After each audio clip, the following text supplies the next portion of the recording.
बहुत सारे बच्चे फंक्शन से डरते, अलजेब्रा से डरते या फिर कैलकुलस से डरते।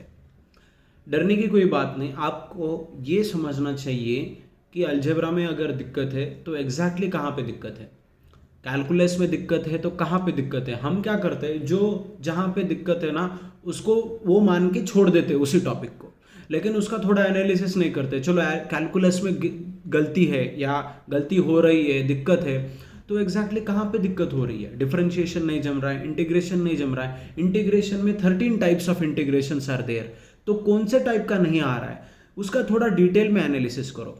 क्वेश्चंस मेरे 4 गलत हुए, 4 क्वेश्चंस मेरे गलत हुए, कौन से टॉपिक से थे वो क्वेश्चन, और वो 4 क्वेश्चंस में से कहाँ कहाँ पे गलती हुई। कैलकुलेशन में गलती हुई, फार्मूला आपने ठीक से लगाया, या फार्मूला तो ठीक से लगाया आपने, लेकिन फिर आपने वैल्यूज ठीक से नहीं डाली, वैल्यूज इंटरचेंज कर दी।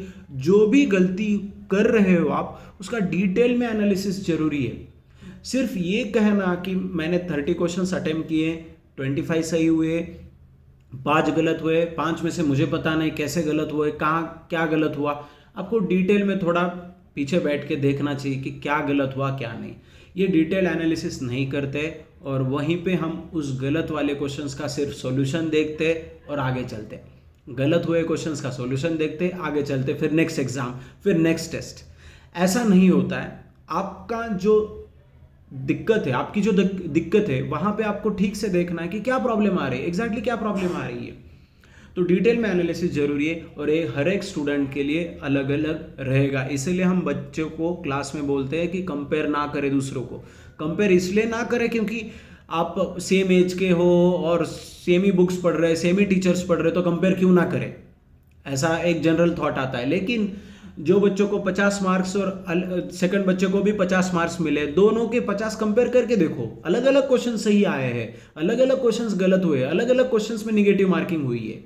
तो 50 मार्क्स तो दिखता तो है 50 आउट ऑफ 100, 50 आउट ऑफ 100, लेकिन वो अलग है क्योंकि दोनों के कैलकुलस में गलती हुई है, या किसी की अलजेब्रा में गलती हुई है, किसी की कैलकुलस में गलती हुई, तो सही मार्क्स कैसे हुए?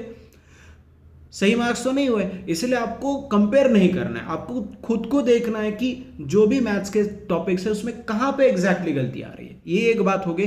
दूसरा एनालिसिस होगा। तीसरा, जो सही आए हैं क्वेश्चंस उसको भी एक बार गो थ्रू करें एग्जाम के बाद, टेस्ट के बाद, या क्लास वर्क होमवर्क करने के बाद, कि कौन से प्रिंसिपल्स मैंने यहां पे अप्लाई किए जिससे मेरे क्वेश्चन सही आए। वो भी उतना ही जरूरी है। सही आए उसको भी गो थ्रू करें, हाँ ये राइट कंसेप्ट अप्लाई मैंने किया इसलिए मेरा सही आया, ये भी देखिए। तो ये दोनों चीजें अगर आप करोगे, खासकर एग्जाम के बाद, या कोई टेस्ट देते हो आप, कोई ऑनलाइन टेस्ट सीरीज देते हो, जो भी आप एग्जाम देते हो, उसके बाद अगर ये 2 चीजें करते हो आप, और तीसरी चीज, आपके आंसर्स जो भी आप रफ में लिखते हो ना, ऐसे भी ना लिखे, क्वेश्चन वाइज लिखे। क्वेश्चन 1 का आंसर ये था, क्वेश्चन 2 का आंसर ये था, ताकि जब एग्जाम के बाद आप सॉल्यूशन देखोगे, टीचर से डाउट पूछोगे, तो आप वेरीफाई कर पाओगे कि गलत कहां हुए। ये 3 चीजें बहुत इंपॉर्टेंट है एग्जाम के बाद करना, तभी आपने सही माइंडसेट से एग्जाम दी है, सही ढंग से आपने प्रैक्टिस की है, ये मीनिंग होगा। Thank you.